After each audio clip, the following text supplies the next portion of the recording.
Please welcome Brian Elliott, Executive in Residence, Charter. Good morning. Good morning, good morning, good morning. Welcome back as we all find our seats up here. Thank you, everybody, for rejoining us. Yes. I'm joined today by Jessica Swank, the Chief People Officer at Box, and Rani Johnson, the CIO at Workday. Thank you both for being here. Really appreciate it. We're going to talk about this sort of trend line around the hot story in 2025 in particular that still continues today, which is the Chief Work Officer. Do we need one king, god over all of IT, HR, workplace, or comms, or queen over all of it, please? yes. And this topic rages in part because the challenges of getting teams to work together and how do you actually drive successful change at work in the first place. Jensen Huang last year said that IT is going to be the HR for agents. But at the same time, what I'm hearing really consistently today is this isn't, the technology is evolving super fast, but at the end of the day, this does come back to how do we actually change and redesign how we work and how do teams work together. So I'm just going to start with you, Jess. One ring to rule them all. Do we need a Chief Work Officer? I think we all need to be Chief Work Officers, honestly, right? Because I think as Chief People Officers, as CIOs, as technologists, as product, right, it is every one of our responsibilities. And so I think, we're thinking about it a little bit as like a T, where you need somebody to help, orchestrate and connect the dots across the business, across IT, across people, but I really do think that it is our opportunity as Chief People Officers, CHROs, IT, this is our moment, but to me it's the collaboration, it's the connection across teams, partnering, not looking at one person to go drive it. So let's get practical. How are you doing it at Box? Yes.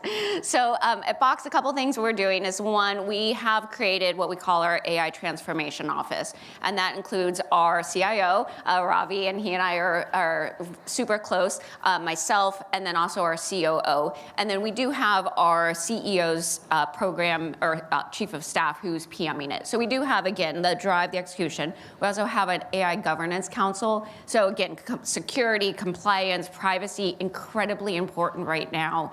And so we want to connect with that. We then feed into our product team because again, at Box, we are the kind of the intelligent layer for all AI and applications. And so within that, we want to make sure that we are then feeding back to our product teams and to our technology teams. And then what we've also done is to say within each functions, we have to drive it. So we know our own workflows, we know our own processes. So within what we call our people and communities team at Box, we actually have our champions, our AI champions. And those are really a group of people we've looked across every single function within our teams to say at least 2 people, one at the senior level, one at the junior level, to really help advocate, start thinking about processes, thinking about the workflow within each of our functions. So again, it's multifunctional, but super collaborative, super cross-functional, and again, great partnership across technology, people, and then redefining processes. Rani, do you want to take over Ashley's job also? And Ashley's fabulous. I like the machine, I like the computers, I love people, but really my strength is not the humans. I disagree, but go on.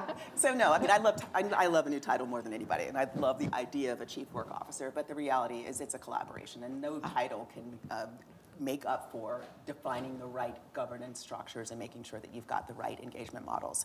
At Workday, very similar to at Box, we've created a set of committees to focus on strategy. So the first is what we call our AI Exec Advisory, and frankly, it's every business function represented at the senior-most level. Each one of them has appointed a strategy and operations leader, and that person is responsible for helping us curate the use cases for their function and prioritize them against impact and feasibility. As IT leaders, our jobs are to make sure that we are really forcing them to explore the art of the possible, really kind of pushing the boundaries of the ambition around what AI can do.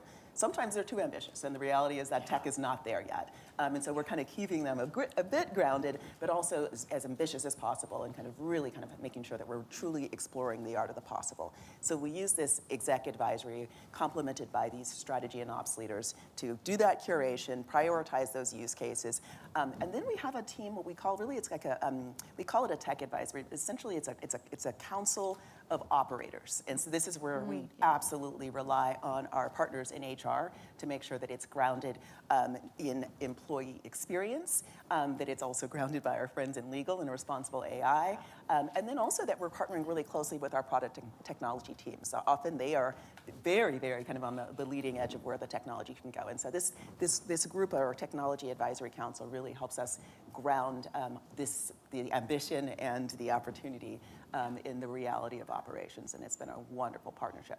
The other thing I'd probably call out, and it's just really the wonderful fortune of being able to work at Workday, is I get a chance to work with an incredible learning and development team. And they've really taught us how to not just look at the signals of adoption, but really are our team members using AI in the flow of work? So has it really truly been incorporated in how we work? Is it truly transforming the way that we're doing work? And so we actually have signals that we actually watch in Workday to understand utilization. And when we see groups that may be, frankly, not leveraging it in the way that we think, or if there's any communities that are, frankly, disenfranchised from the use of AI, we get a chance to understand that and go and address that. That's great. One of the things that you touched on there was like the technology advisor crew. And part of that is, I'm sure, people who have skills that are sort of forward-leaning into this. And I'd love to hear your perspective, especially as a tech leader, not an HR leader, of like, what are you seeing in terms of skills evolution? And maybe even harder, like, this is transforming jobs, and certain jobs are actually going away. How do you, as a leader, stay on top of that and stay ahead of the curve? Yeah. So one of the things that's been really interesting as we evaluate what we call our technology landscapes, we're going to do the non-regrettable things. Like everybody's been looking at QA automation for a really long time. And so we started to explore opportunities for QA autonomization. And when we did that and we started looking at tools, we realized, whoa, you can actually write the use cases, that write the test cases, that automate the test cases that deploy them into production. And what I thought we were doing was maybe transforming a small team or a function. This went through half of our SDLC. And I realized at that point, too, we had a different level of responsibility to get ahead of this. While we were using this particular tool that's just really one team, it's our go-to-market team, that was being impacted by this, we realized that this is going to likely happen to a good number of roles within IT. And so it's been, we've stood up a small function to, I call it get ahead of the corners, to know a few years ahead, like what do we believe is going to be happening for that particular function or team, and how do then we reskill this team and prepare them to use the technology that will actually make their work, frankly, more meaningful, where they can focus on the areas where human discernment and interactions are more meaningful. Jess, from a skills perspective, love to hear your take on like what are you seeing in terms of the evolution too of leadership skills and what's needed on that front as well? Yeah, I think we are in a really pivotal moment for all of us where, in my opinion, what I'm seeing is the human skills and ability to collaborate, have that judgment, the discernment is more important than ever. So leaders who can really drive change, who can really embrace, adaptability and uncertainty are going to thrive more. And yet, each of us has to better understand how do we use technology. One of the phrases we are using within our team is how do we remove the drudgery, right? How do we take away the yuck? And how do we then do all the work, right, that we know we want to get to, but because just the magnitude of so many of our workloads, we don't get to. So how do we really up level? So what we're seeing is we are actually creating new roles across the company, and even within our team, we're about to announce, two new roles that we're creating around this and helping to think about process and process improvement, and workflow automation in a totally different way. And yet, I think each and every function is going to shift drastically, including ours. And so how do we get ahead of it? Again, how do we think about what is a skill, not only from the people, the technology, but also then the processes that we need to go and really think about? You're smiling. De-yuck. I like that. Yeah. Speaking of adoption, we've adopted the panel, and so Rani now has a mic, which will help a bit on this too. We'd love to hear, like, from one of the things you talked about, we were talking about backstage too, was some of the changes you've seen around things like which skills were most critical a couple of years ago, and what you're seeing as being most important from a leadership perspective now. What I was sharing with them is back in 2023 when we deployed some of our first IT production agents, is that our agents sat with my infra team. And as we realized, the capability of this technology to build frankly, help desks for all of our different business units was so powerful. However, my infrastructure team is not the team that has any business intimacy. They didn't really know how to communicate effectively with our business stakeholders and to build an engagement model to effectively deploy AI and iterate with our business teams. And I ended up needing to build out a small strategy function that went in and created that engagement model and taught our business leaders how to leverage this technology. And so for me, we've been reskilling our workforce. Our product managers have to get better business intimacy. They have to be better communicators because you're influencing people to change the way they're working. And so that requires a level of trust and understanding. And then really building thoughtful change enablement plans. And so it's really interesting. The technologists who used to be, the king or the queens of IT, now are, that role or that function is becoming more of a commodity. And so we're having to reskill that workforce on how to build engagement models and how to truly partner and communicate effectively. Yeah, can I build on that? Please do. I think a couple of other things that I see is it's so easy for us to, I think, go and want to find a solution and then find the problem afterwards versus thinking about what business problem are we trying to solve, and then what is a solution. And it might be part AI, but it might not even be entirely AI. I think sometimes we look as like the AI is the savior. No, it can be a piece of the solution, but it's not going to be the only solution. And so one of the things we've also been thinking, about similar to Workday is our expectation is every single Boxer is AI knowledgeable. And so we rolled out an AI certification course last year where it was mandatory. We said, hey, every person who works at Box has to have a fundamental understanding of AI. And then on a quarterly basis, we're going to continue to roll out mandatory trainings. And again, the mandatory is a little bit of a, hot button, but we have said, no, literally, it's going to be part of our interviews. It's part of now our assessments. It's part of that, again, setting that from the very beginning. Your skills, you have to continue to evolve. And it might not be for everyone. However, hey, if you want to be part of the journey and where we're going, make sure that you understand the business and the technology. Considering how many surveys I still read that say that a sizable portion of the workforce hasn't gotten any training programs, to some degree, even mandatory is welcome in a lot of ways. So you've both described partnerships across your organizations with your technical partners, with your HR partners, but you've also described a committee, and we all know that an ostrich is a chicken designed by a committee. How do you make the hard choices around what to say no to?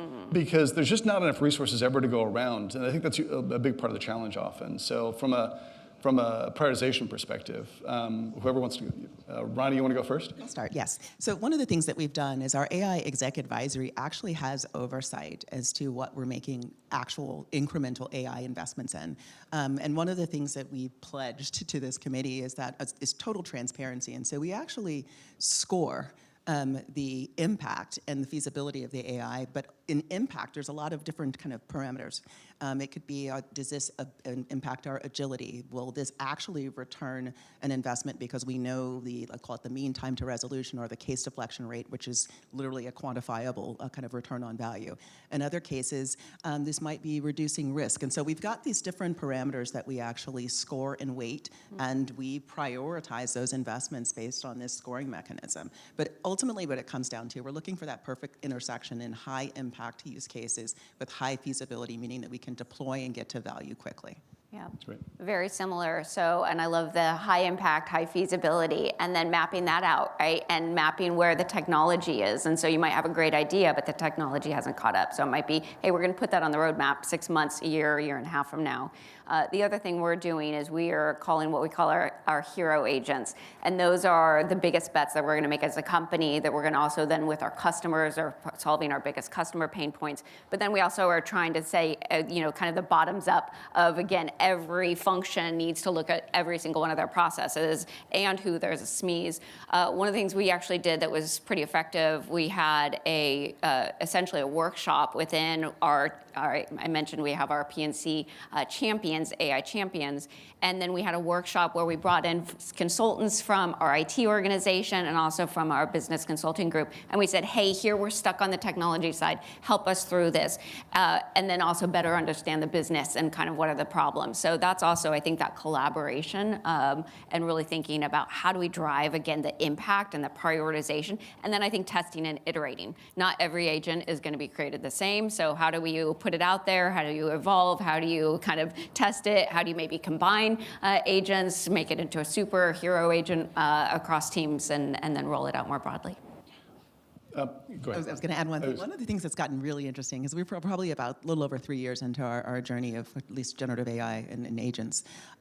We started to measure, and it's not necessarily ROI every time, it's just some KPIs that we set up. And we actually, through our exec advisory, present on a quarterly basis how have we performed against the in many cases, the hypothesis of that particular agent or the AI that we've deployed.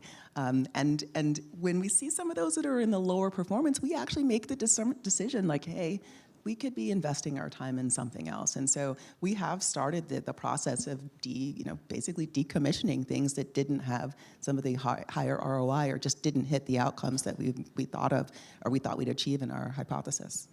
Just specific cases in your examples of like where you guys are seeing more success versus where things are not panning out the way you thought? Yeah, so again, within our people team, hiring and recruiting is so critical, and so that is actually one of our top agents within our people team is a recruiting agent. But again, we started within kind of a narrow scope, and we're expanding that, and so that's also what's exciting.